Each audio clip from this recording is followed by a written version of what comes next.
രാഹുൽ മാങ്കൂട്ടത്തിൽ MLA-ക്കെതിരായ രണ്ടാമത്തെ ബലാത്സംഗ കേസിൽ അതിജീവിതയുടെ മൊഴിയെടുത്തു.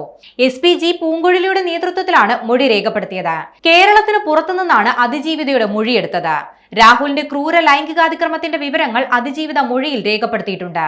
വിവാഹ വാഗ്ദാനം നൽകിയാണ് ബന്ധം സ്ഥാപിച്ചതെന്നും സംസാരിക്കാമെന്ന് പറഞ്ഞ ഹോം സ്റ്റേയിലെ മുറിയിലേക്ക് കൊണ്ടുപോയി അതിക്രൂരമായി ലൈംഗിക പീഡനത്തിന് ഇരയാക്കിയെന്നും അതിജീവിത മൊഴി നൽകിയിട്ടുണ്ട്.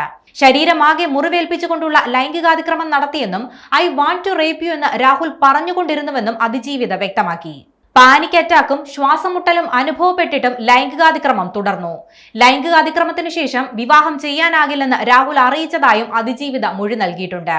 മാനസികമായും ശാരീരികമായും തകർന്നു പോയെന്നും അതിജീവിത പറഞ്ഞു.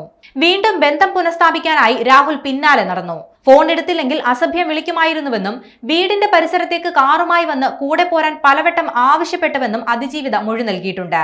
നമുക്കൊരു കുഞ്ഞു വേണമെന്ന വിചിത്ര ആവശ്യവും രാഹുൽ ഉന്നയിച്ചിരുന്നു. രാഹുലിനെ ഭയമാണെന്നും അതിജീവിത അന്വേഷണ സംഘത്തോട് വെളിപ്പെടുത്തി. കേസുമായി മുന്നോട്ടു പോകാൻ ഭയമാണെന്നും അതിജീവിത വ്യക്തമാക്കിയിട്ടുണ്ട്. പ്രോസിക്യൂഷൻ മുദ്രവെച്ച കവറിലാണ് മൊഴി സമർപ്പിച്ചത്. വിവാഹ വാഗ്ദാനം നൽകി ഹോം സ്റ്റേയിലെത്തിച്ച് പീഡിപ്പിച്ചുവെന്നായിരുന്നു രാഹുലിനെതിരായ രണ്ടാമത്തെ പരാതി. ഗർഭം ധരിക്കാൻ രാഹുൽ നിർബന്ധിച്ചുവെന്നും പോലീസിൽ പരാതി നൽകാഞ്ഞത് ഭയം കാരണമാണെന്നും യുവതി പരാതിയിൽ പറയുന്നുണ്ട്. രാഹുലും സുഹൃത്ത് ഫെന്നി നൈനാനും ചേർന്ന് കാറിൽ ഹോം സ്റ്റേയിലേക്ക് എത്തിച്ചെന്നും ബലം പ്രയോഗിച്ച് പീഡിപ്പിച്ചെന്നുമാണ് പരാതിയിൽ പറയുന്നത്.